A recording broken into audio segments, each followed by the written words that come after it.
নজরদারি প্রযুক্তি পেগাসাস হেফাজত। আসসালামু আলাইকুম ওয়া রাহমাতুল্লাহ। আজকে ছাত্রলীগ দেখিয়ে দিয়েছে আওয়ামী লীগ যে ফিরবে, আওয়ামী লীগ যে ফিরছে, এটা কি আপনারা বিশ্বাস করেছেন? বা ফিরতে পারে এটা কি ভাবনায় এনেছেন কখনো? বা ফেরার পরিকল্পনা তাদের রয়েছে এবং ইতিমধ্যে তারা এই উদ্যোগ গ্রহণ করেছে। কেন করেছে, কি ঘটেছে? সারা দেশের অসংখ্য অনাকাঙ্ক্ষিত ঘটনা ঘটেছে যেটা দেশের মানুষ কল্পনা করেনি। আজকে সে বিষয় নিয়ে আপনাদের সামনে কথা বলবো। দেশে এবং প্রবাসে, কাছে আর দূরে যে যেখান থেকে দেখছেন প্রত্যেককে আমন্ত্রণ জানাচ্ছে আজকের ভিডিওটি দেখার জন্য। সম্মানিত ভিউয়ার্স, ছাত্রলীগ মিছিল করছে, যখনই মিছিল করছে তখনই পুলিশ গিয়ে সামনে হাজির হয়েছেন। গাজীপুরের একটি জায়গাতে দেখলাম, সেখানে পুলিশকে উপলক্ষ করে বলছেন, উদ্দেশ্য করে বলছেন যে সামনে আসবে না, একটাও মাইরে ফেলামো।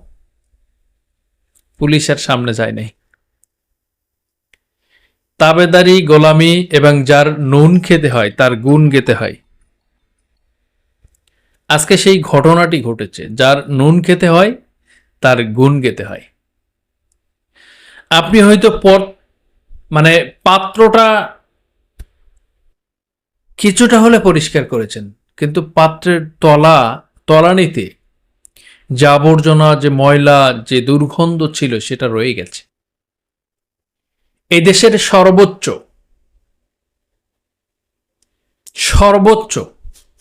ক্ষমতাসীন হচ্ছেন প্রেসিডেন্ট, রাষ্ট্রপতি। যে সরকারকে তাড়িয়েছি, যে সরকার পালিয়েছে, সে সরকার আজকে তার রেখে যাওয়া রাষ্ট্রপতি এখনো বহাল রয়েছে। এটার জন্য আবার আন্দোলন করতে হবে নাকি? আন্দোলন করেও লাভ হয়নি। তৎকালীন সময়ের ডক্টর ইউনূসও পারে নাই তাকে সরাতে দেওয়া হয় নাই। বর্তমান সময়ে তখন বলা হতো যে ইউনূস তো ভোটের সরকার না, ইউনূস তো তত্ত্বাবধায়ক সরকার, ইন্টারিম গভর্নমেন্ট। তাহলে ভোটের সরকার যদি না হয়, তাহলে আমরা ভোটে না আসলে তার রাষ্ট্রপতি পরিবর্তন করব কি করে? এখন ভোটের সরকার এসেছে, তারা এখন বলছে না, রাষ্ট্রপতিকে সরানো যাবে না। রাষ্ট্রপতিকে সরালে বাংলাদেশের আইনের বিভিন্ন সমস্যা হয়ে যাবে। তাহলে বুঝেন আপনি কারা সরাচ্ছে না, কলপি চারা কারা করে, হিসাব করেন। সবচেয়ে বড় ঘটনা ঘটেছে, ছাত্রলীগ আজকে এই কাজটি করেছে। শুধু গাজীপুরে না, ঢাকাতে করেছে, চট্টগ্রামে করেছে, বাংলাদেশের বিভিন্ন প্রত্যন্ত অঞ্চলেও তারা মিছিল করেছে। এই মুহূর্তে আমরা দেখলাম যে সরোয়ার আলম ডিসিকে প্রত্যাহার করেছে। তিনি গতকালকে একটা মাজারে গিয়ে কথা বলেছেন, মাজারের দান বাক্স নিয়ে, টাকা পয়সা নিয়ে, ব্যাপার নিয়ে, স্বচ্ছতার বিষয় নিয়ে কথা বলেছেন। মাজারের টাকার হাত এত লম্বা হয়ে গিয়েছে যে তাকে আজকেই, গতকালকে কথা বলার এখনো 24 ঘন্টা পরে নাই, তার আগেই তাকে প্রত্যাহার করা হয়েছে। তাহলে মাজারের টাকা কি ব্যবসা, বা তার হাত এত লম্বা, এটা আমি আসলে আগেও কখনো শুনি নাই। আজকেই প্রথম শুনলাম, দেখলাম যমুনা টেলিভিশনে বা যমুনা নিউজে একটা নিউজ হয়েছে। এরপরে যে ঘটনাটা ঘটেছে, শাপলা চক্রে হত্যা করেছে, পিলখানার বিডিআরদের হত্যা করেছে, ইলিয়াস আলীকে হত্যা করেছে। এভাবে অসংখ্য গুম খুনের প্রত্যক্ষ পরোক্ষ সাক্ষী থাকা সত্ত্বেও জিয়াউল হাসানকে যেভাবে আগে ডান্ডা বেড়ি পরিয়ে, মাথায় হেলমেট পরিয়ে, বুলেট প্রুফ জ্যাকেট গায়ে দিয়ে নেওয়া হতো, এখন সেটা আর হচ্ছে না। এখন হাসি তামাশার মধ্য দিয়ে সেটা বাংলাদেশের আদালতে বা কি বলা যায়, আন্তর্জাতিক অপরাধ ট্রাইব্যুনালে দেখলাম তিনি হাসতেছেন, হাতে কিছু নথিপত্র আছে, কাগজপত্র আছে, সেটা নিয়ে হাসতেছেন, খোঁজ গল্প করতেছেন, পুলিশের সাথে তার অন্তরঙ্গ একটা সম্পর্ক গড়ে উঠছেন। বাস্তবতার নিরিখে আবারও শুনলাম যে ভারত রংপুর দখল করতে যাচ্ছে, এরপরে আবার চট্টগ্রাম দখল করবে। তাহলে বাংলাদেশের দুইটা ভূখণ্ড মানে দুইটা জেলা বলেন আর বিভাগ বলেন দখল করতে যাচ্ছে। সব মিলিয়ে দেশের অবস্থা একটু নাজুক, ক্রান্তিকাল মুহূর্ত। এই সময়ে সরকার কি পদক্ষেপ নিচ্ছে? তাদের পদক্ষেপ হচ্ছে বিরোধী দলকে কিভাবে দমানো যায়, বিরোধী পক্ষকে কিভাবে বিতর্কিত করা যায়, এটা হচ্ছে তাদের পদক্ষেপ। দেশ গড়া নিয়ে, দেশের উন্নয়ন নিয়ে, দেশের ডেভেলপমেন্ট নিয়ে এটা কোনো পরামর্শ বা সিস্টেম তাদের হাতে ইতিমধ্যে দেখতে পাওয়া যাচ্ছে না।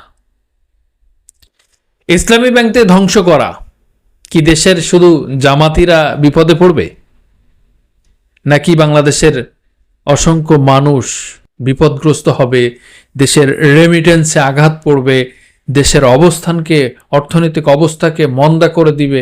এই সামগ্রিক বিষয় কি খেয়াল করেছেন কখনো?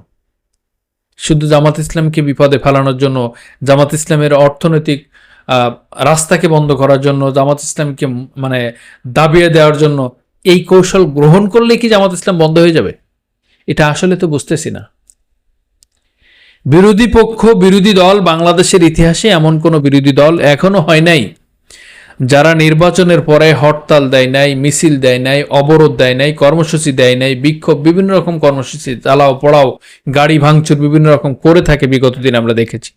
আজকে যদি আওয়ামী লীগ তাদের বিরোধী দল হতো তাহলে আজকে এই ঘটনাটা ঘটতো। আবার আওয়ামী লীগ যদি ক্ষমতা থেকে বিএনপিকে বিরোধী দলে রাখতো, একই ঘটনা ঘটতো। কিন্তু তারা কি করেছেন? পুলিশ প্রশাসন, র্যাব প্রশাসন এবং বাংলাদেশের সমস্ত ডিফেন্সিভ মুডকে তারা কাজে লাগিয়ে তারা বিগত দিনে দেশকে কুড়ে কুড়ে খেয়েছেন। যারাই বলতো দেশকে ভালোবাসি তারাই দেশকে ধ্বংস করেছেন। এদেশের টাকা সুইস ব্যাংকে পাঠিয়েছেন, সুইজারল্যান্ডে পাঠিয়েছেন, এদেশের টাকা পাচার করতে করতে এমন করে দিয়েছেন বিদেশে একটা একটা মন্ত্রী এমপিদের বাড়ি একটা না 7টা 70টা 100টা করে বাড়ি গাড়ি এভাবেই তারা করেছে।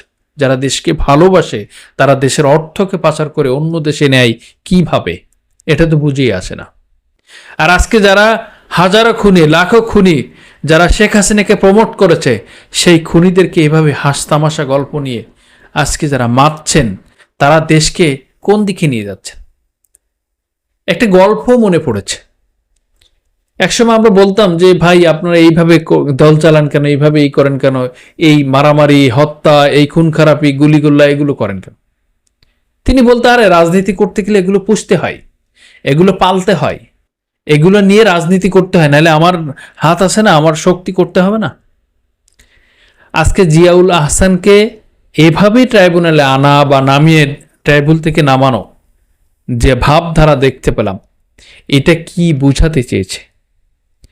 এদেশের মানুষ, সাধারণ মানুষ হচ্ছে ফুটবল, একবার আওয়ামী লীগ খেলবে, একবার বিএনপি খেলবে, এটা হচ্ছে তাদের অবস্থা। দেশের মানুষের কোনো মূল্যায়ন নাই। গণপ্রজাতন্ত্রী বাংলাদেশ, কিন্তু এটা হচ্ছে রাজতন্ত্র হয়ে গেছে, পরিবারতন্ত্রে প্রজাতন্ত্রী হয়ে গেছে একটা বাংলাদেশ। আজকে আপনাদের যতটুকু জানালাম, সকল মেসেজের সম্পূর্ণ ফিডব্যাক অবশ্যই আমাদের কমেন্ট বক্সে জানিয়ে দেবেন। দেখা হবে আগামী ভিডিওতে। সে পর্যন্ত ভালো থাকুন। আসসালামু আলাইকুম ওয়া রাহমাতুল্লাহি ওয়া বারাকাতুহু।